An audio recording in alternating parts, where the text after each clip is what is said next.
Revisábamos, revisábamos la semana pasada cómo es que al inicio del capítulo 8 comienza a aparecer una figura que posteriormente el libro de los Hechos nos lo va a presentar con mucho más detalles, como lo era Saulo de Tarso, que posteriormente lo vamos a conocer como Pablo. Y veíamos cómo es que Saulo en aquel entonces se esforzaba por perseguir a la iglesia. Y veíamos cómo es que esta figura, luego de la muerte de Esteban, va tras los discípulos que estaban en Jerusalén y los perseguía. La palabra en el versículo 3 nos dice de que Saulo asolaba a la iglesia y entrando casa por casa arrastraba a hombres y a mujeres y los entregaba en la cárcel. Un escenario sumamente gráfico, es algo que nosotros nos podemos imaginar y podemos rápidamente tener una idea de cómo se debe haber experimentado esta persecución, el temor que debe haber existido entre los discípulos.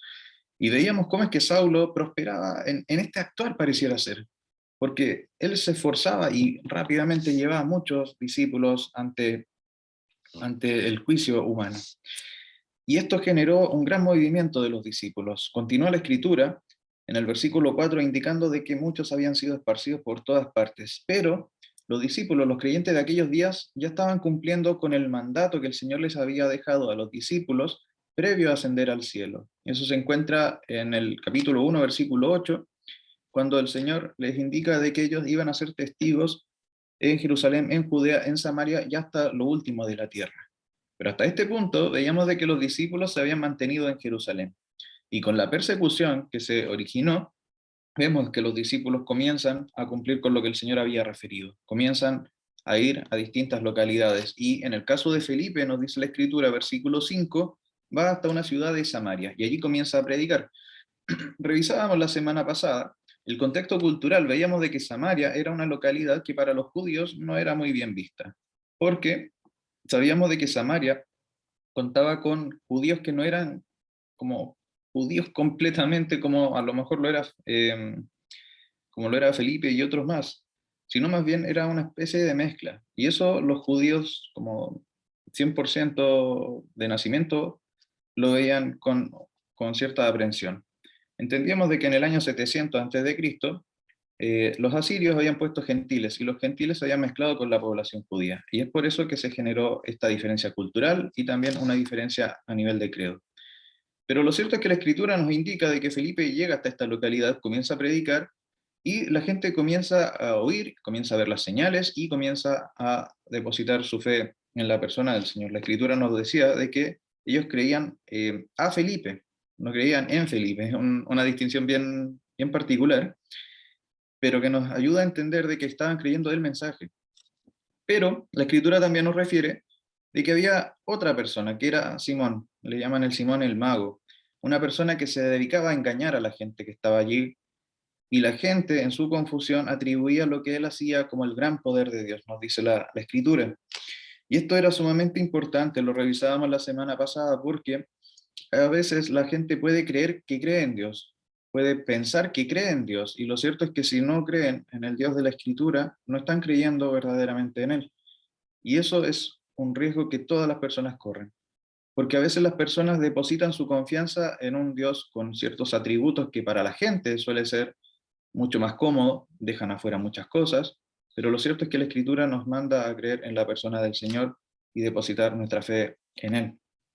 Y lo cierto es que esto estaba pasando. La gente pensaba que cualquier evento sobrenatural podía ser una manifestación de Dios, como sucedía en el caso de Simón. Y veíamos de que él observaba a Felipe y se mantenía cercano a Felipe y quería este poder cuando veía que imponían las manos y el Espíritu Santo descendía sobre las personas que creían. Y él quería esto. Y veíamos también la semana pasada cómo el versículo 20 da cuenta algo que puede estar presente también en nuestros días. Porque veíamos de que era Pedro con Juan, cuando fueron ya a Samaria a mantener la predicación, que contemplan esta situación. Simón les refiere el poder, comprar este poder mediante el dinero, y es Pedro quien le dice: tu dinero perezca contigo porque has pensado que el don de Dios se obtiene con dinero. Yo les hacía la pregunta, el ejercicio más reflexivo: ¿qué pasaría si cambiásemos la palabra dinero y le pusiésemos algo que a lo mejor está más cercano a nosotros? ¿Qué pasa si pusiésemos las buenas obras? ¿Qué pasa si pusiésemos el esfuerzo? que son cosas que a veces hacemos.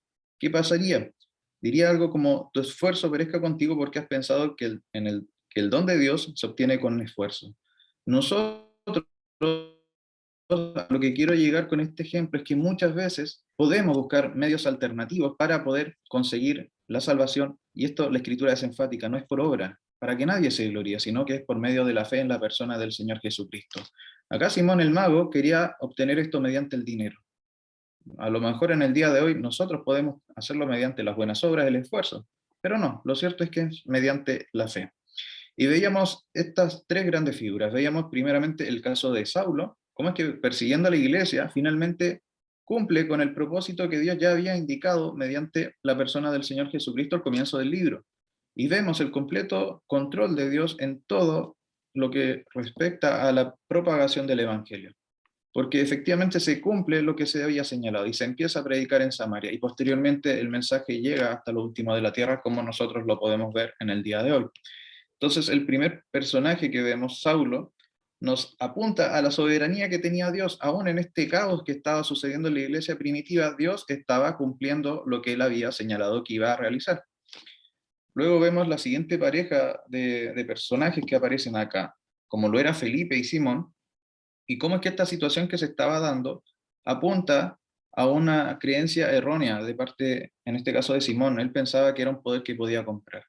Y lo cierto es que no es así. La salvación nosotros no la podemos comprar con dinero, no podemos comprar esto con esfuerzo, verdaderamente es por la fe. Y en el caso de Pedro y de Juan, también observábamos un cambio en Juan. Es el mismo Juan que se traslada a Samaria a predicar el Evangelio, el que, estando con el Señor en el ministerio público, habría preguntado en un momento en que no le reciben si es que debían orar para que descendiese fuego sobre aquellas localidades. Un Juan que no estaba pensando en el mensaje en sí, sino que estaba deseoso de impartir venganza ante el rechazo que habían experimentado.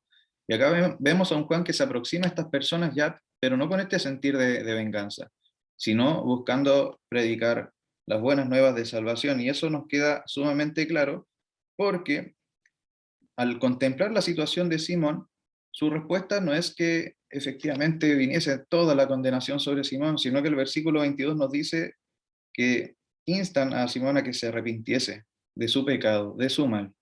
Y eso es verdaderamente también el mensaje de salvación. Debemos ir en arrepentimiento delante de Dios. Debemos también confesar que el Señor Jesucristo es el Hijo de Dios, nuestro Salvador. Y luego de esto, nos dice la Escritura de que continuaron predicándose el Evangelio por las localidades cercanas. Ahora, con la ayuda del Señor, vamos a revisar la porción que está entre el versículo 26 hasta el término de este capítulo, que en mi Biblia está titulado como Felipe y el etíope. Vamos a focalizarnos en Felipe ahora, si el Señor así lo permite. Le voy a pedir ahí a Felipe si puede proyectar y leer esa porción, por favor.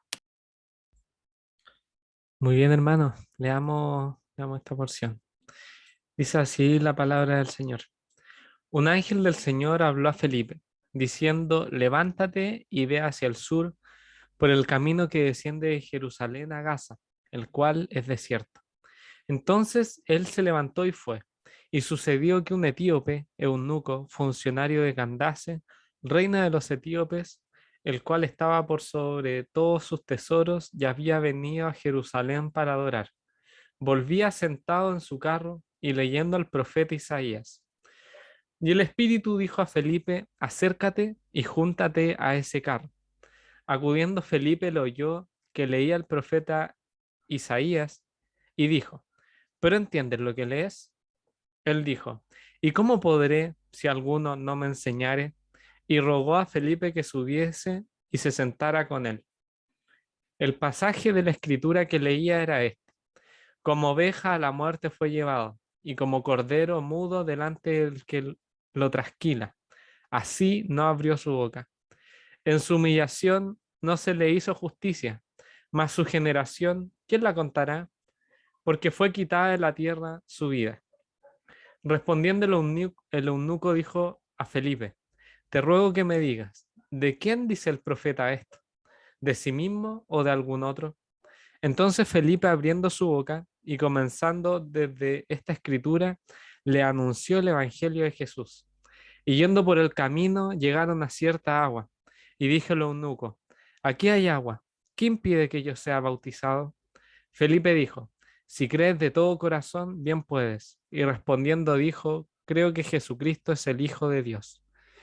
Y mandó parar el carro y descendieron ambos al agua, Felipe y el eunuco, y le bautizó. Cuando subieron del agua, el Espíritu del Señor arrebató a Felipe, y el eunuco no le vio más, y siguió gozoso su camino. Pero Felipe se encontró en Azoto, y pasando anunciaba el Evangelio en todas las ciudades hasta que llegó a Cesarea. Súper, gracias Felipe.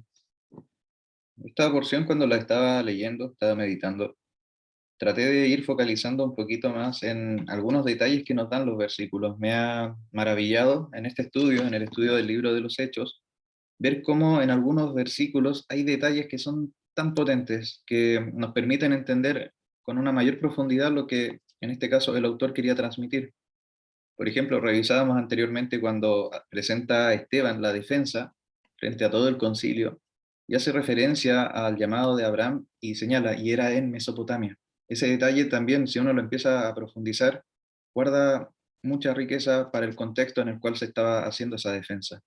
Y en este caso, cuando estaba revisando esta porción, me llamó la atención lo siguiente, y era que la instrucción de parte del ángel del Señor hacia Felipe, como nos dice el versículo 26, era bastante sencilla por un lado, pero también era un poco ambigua, porque la escritura nos dice, levántate y ve, y nos dice, anda al sur, al camino que desciende entre Jerusalén y Gaza.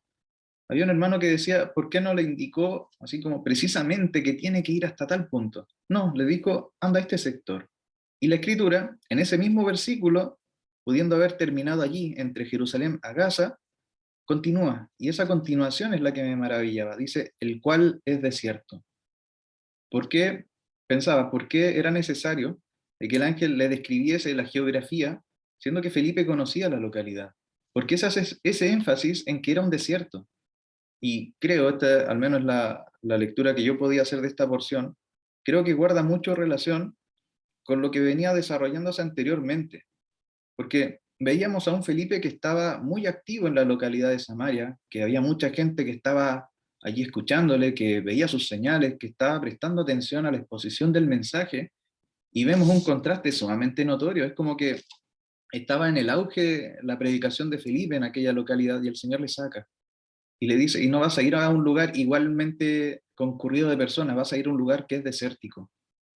Y allí vemos cuál es la respuesta de Felipe. Porque las personas en general podemos tratar de objetar, podemos tratar de reclamar en algunas situaciones cuando algo no nos parece, pero la respuesta de Felipe es de obediencia. El versículo 27 inmediatamente nos dice, entonces él se levantó y fue. No empezó a reclamarle al Señor, Señor, ¿por qué me mandas a un desierto? Sino que él cumple. Y ese es un primer elemento que podemos observar de esta porción, la obediencia, que es tan importante en el discípulo. Había leído durante la semana un escrito en las redes sociales que decía, más que algo, lo voy a parafrasear, no lo recuerdo exactamente, pero era como, más que toneladas de conocimiento, es mucho mejor un poco de obediencia. Y en este caso vemos que hay obediencia de parte de Felipe. Obedecer la palabra, obedecer los mandatos de Dios, va más allá que el conocer mucho detalle, el poder obedecer. Y acá vemos de que él cumple. Y nos dice la escritura que en lo que él va hasta esta localidad, sucedió, nos dice, que un etíope, eunuco funcionario de Candace, reina de los etíopes, iba por esta localidad, iba por ese sitio desértico.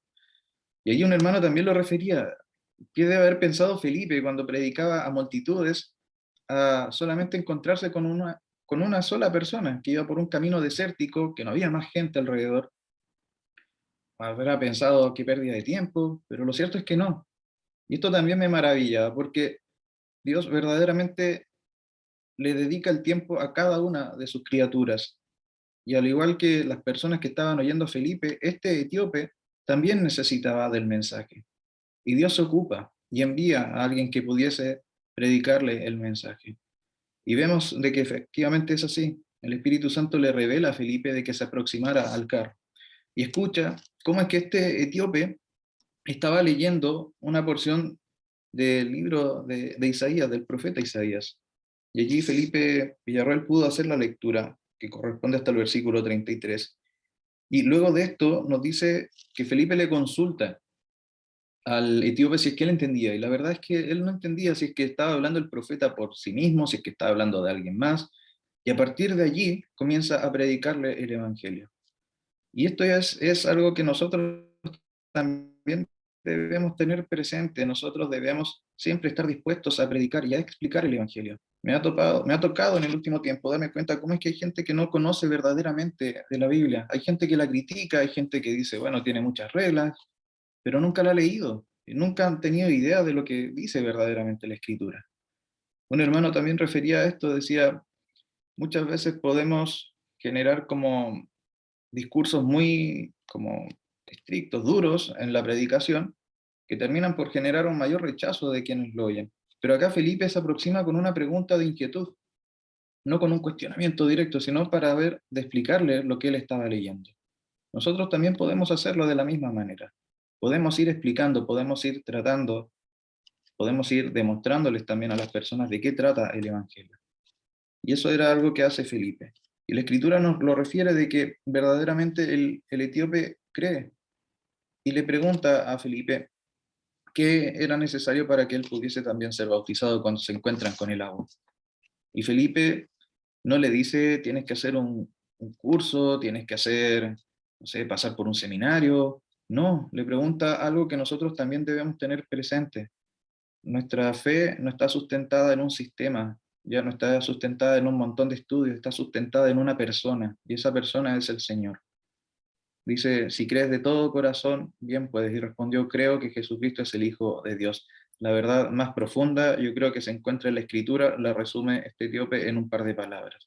Creo que Jesucristo es el Hijo de Dios.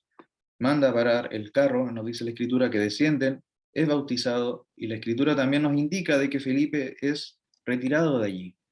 Y algo que también destacaba era lo que sale al término del versículo 39, es la reacción del eunuco. Porque él pudiendo haberse afligido porque Felipe ya no estaba, aquella persona que le explicó esta porción tan compleja para él, a lo mejor él pudo haber dicho, bueno, me lo puedo llevar, puedo negociar con él para que sea un consejero, ya dado de que esta persona estaba en una posición más elevada, estaba como en contacto con la reina de los etíopes. No, no se frustra por ello, sino más bien nos dice la escritura de que siguió gozoso su camino. Y alguien lo explicaba de la siguiente manera, no es que el etíope haya estado aferrado a Felipe, el etíope estaba aferrado a Cristo. Nosotros muchas veces a lo mejor nos podemos aferrar a lugares, a personas, a ciertos contextos, pero ojo, nosotros no seguimos a personas, lugares o contextos, nosotros seguimos al Señor, y al Señor le podemos servir, estemos en nuestras casas, estemos en nuestro trabajo, en nuestro lugar de estudio, podemos servirle a Él, porque a Él verdaderamente es a quien seguimos. Y ese es el caso que nos demuestra eh, el etíope. Ahora, a lo mejor datos más contextuales para tener presente, en el caso de esta persona, de este etíope, era una persona que venía de una localidad distante, muy, muy distante. Hay personas que estiman de que el viaje entre Etiopía hasta llegar a Jerusalén, que acá nos dice la escritura, para adorar, podía ser un viaje que durase entre 4 a 6 meses aproximadamente.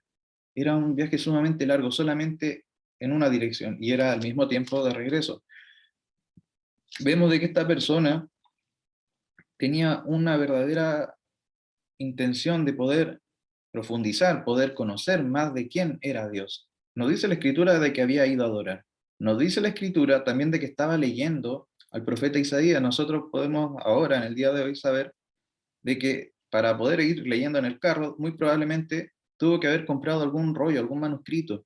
Y esos rollos o manuscritos en aquel entonces, uno, no era algo fácil de encontrar, y dos, si es que lo encontraba, era sumamente caro. A diferencia a lo mejor de lo que nosotros podemos hacer, que es mucho más sencillo y más accesible el poder comprar una Biblia o un Nuevo Testamento para leerlo, en aquellos días el poder contar con uno de estos rollos era un desembolso muy significativo de dinero. Y él lo hace.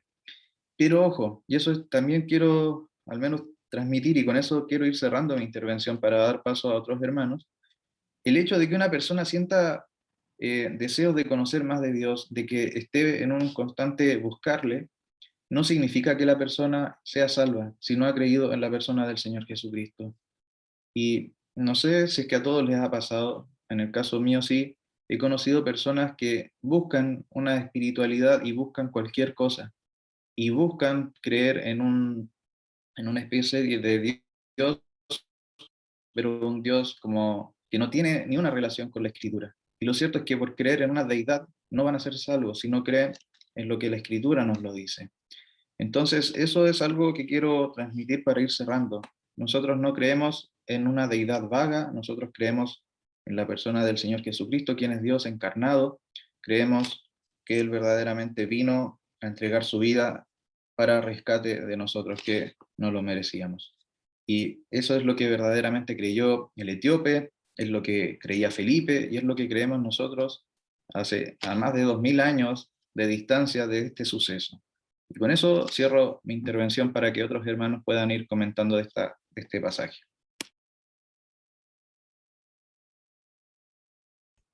Yo quería comentar algo sobre Felipe. Eh, Hay una importancia en el poder explicar la escritura. Vemos aquí un ejemplo de alguien que necesita que se le explique.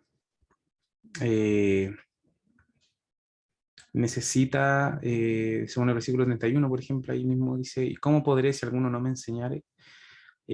Muchas veces se ha hecho creo que excesivo hincapié no solo en la libertad, sino en la autosuficiencia que toda persona tiene al momento de tomar la escritura y entenderla. Y creo que el Señor es soberano para hacerle comprender la escritura a quien Él quiere. Él se revela y hay testimonios de hermanos que han entendido, que han comprendido solamente leyendo. Y eso es una realidad. Y tenemos acá un ejemplo de un panorama distinto. Y el Señor no repite las fórmulas, no repite, no sé si fórmula es la palabra adecuada, pero no, la manera en que Él hace las cosas no la replica siempre igual. Y en este caso es necesaria la explicación, es necesaria la interpretación, es necesario que sea usado Felipe, el conocimiento que él tenía, para poder explicar la escritura. Y, y creo que es relevante desde el punto de vista del discipulado, si se puede decir, desde el punto de vista del uso de los dones, del funcionamiento de los dones, de los dones espirituales, eh, el poder, eh, el poder explicar la escritura, el poder enseñarla y, y no descansar en aquella posibilidad, aunque si bien real, el Señor no va a dejar de obrar porque no haya maestros, ni haya intérpretes, ni haya quien enseñe ni explique la escritura. Pero, pero más allá de esa posibilidad que el Señor puede ocupar de todas maneras, está este caso también, de que la escritura puede ser enseñada y que el Señor nos puede usar para, como se mencionó ya, poder hacer que una persona comprenda algo que está muy distante a su educación o a lo que él maneja de la escritura. Pasa, por ejemplo, que muchas personas les cuesta un poco entender la escritura la primera vez que la leen, porque a lo mejor nunca fueron a una escuela dominical, conocen como de manera superficial lo que se dice de la Biblia, pero luego que la leen como que se le hace un poco difícil. Y el Señor puede, y hay gente que de verdad quiere entender, que de verdad quiere conocer, quiere comprender y que algunos incluso están encontrándose con el Señor y simplemente el Señor puede ocupar a aquella persona para que explique en el momento adecuado y la persona no solamente comprenda, sino que también crea. Entonces ahí creo que se pone de relieve en este pasaje, se le da importancia a, a, a la manera en que el Señor nos puede utilizar, nos puede emplear para poder explicar la escritura, sobre todo teniendo en cuenta que hay hermanos que llevan muchos años como creyentes estudiando la Biblia o escuchando mensajes o conociendo de ella y pueden sentarse a hablar de ella con mayor comodidad. Entonces es algo que el Señor hace, que el Señor puede hacer con nosotros y nos puede utilizar de esa manera. Es importante. Y lo otro es la continuidad que tiene en este ejemplo del Antiguo Testamento con el Nuevo Testamento. Y que el Señor no es algo totalmente fuera de contexto, como lo podría a lo mejor ver algún judío que no cree en el Señor Jesucristo como Mesías, pero todo lo que tiene que ver con el Evangelio, con el Nuevo Testamento, con el Nuevo Pacto, es una continuación perfecta de lo que fue el Antiguo Testamento, y el Evangelio se puede incluso predicar a partir del Antiguo, y eso también es importante, la relevancia que tiene tanto el Nuevo como el Antiguo Testamento en el Evangelio, teniendo el Evangelio como centro. Esas dos cosas quería comentar. Súper, gracias Pato. No sé si hay otro hermano que quiera comentar. Cristóbal, Felipe. Hola Felipe, ¿cómo estás?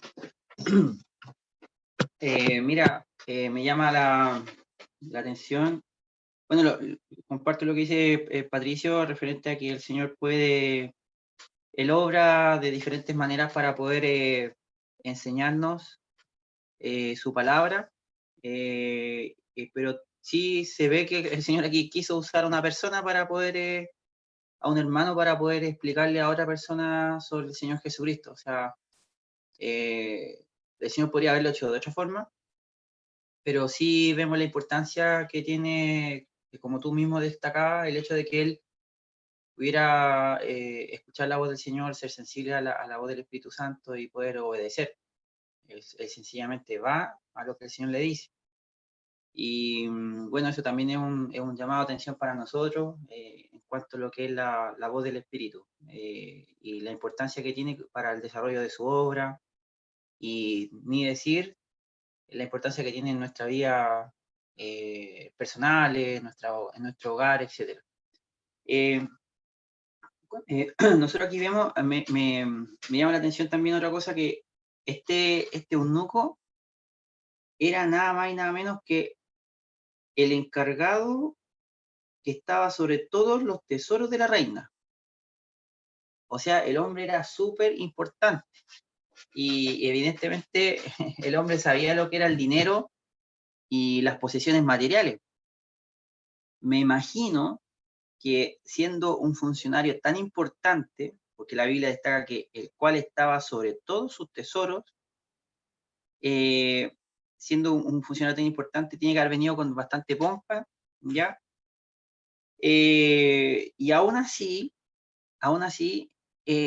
la riqueza, el deslumbre de la riqueza, los tesoros, a él no lo afectan para buscar del Señor. De hecho, él dice que él había venido a Jerusalén para adorar. Volvía, dice, sentado en su carro y leyendo el profeta Isaías. O sea, le había quedado, después de haber adorado en Jerusalén, él era devoto, él le quedaba esta duda, ¿no es cierto?, referente a la escritura. Y como vemos que lo rico es que como el Señor, pienso yo que el Señor es el que le crea esta inquietud en él, pone esta inquietud en su corazón, en lo que corresponde al pasaje que él quería saber. Y además, yo me fijo que, que él alcanza a ver a alguien que está detrás de esos pasajes, pero por eso es la pregunta. El pasaje es de ¿a quién se refiere? Si el profeta hablaba de sí mismo o hablaba de algún otro. O sea, él tenía una enorme inquietud y estaba a punto de aparecérsele a él delante de sus ojos la persona del Señor Jesucristo. Entonces ahí es donde Felipe lo toma y le explica y le comparte el Evangelio. Cosa contraria a lo que nosotros vemos en el caso de lo que habíamos leído anteriormente con Simón, este hombre que hacía estas artes mágicas, ¿no es cierto? Que quería comprar con dinero el hecho de poder imponer las manos y dar el Espíritu Santo. Nosotros vemos que aquí Simón, claro, en medio de todo el contexto donde él cree, pero no deja de ver la vida, digámoslo así, en términos humanos y en términos financieros.